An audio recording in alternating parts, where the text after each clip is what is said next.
Just want to get a comparison of the new shower head and the old shower head in terms of high pressure. The reason I'm shopping for a new one anyways is just to get more pressure out of it.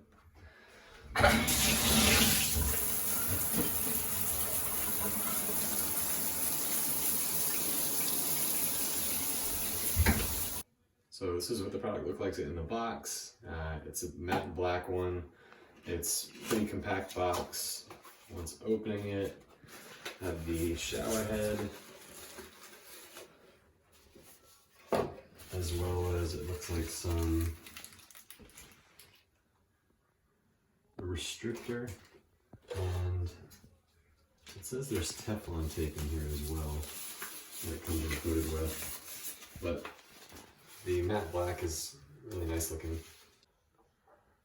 It did come with Teflon tape. I put that on first. You can see that up here. It's nice to have new Teflon tape up there. This was pretty easy to install, didn't need any tools. I like the matte black look of it.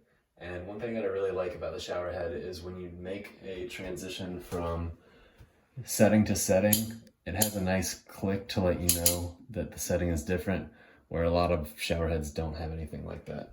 So let's test out the pressure.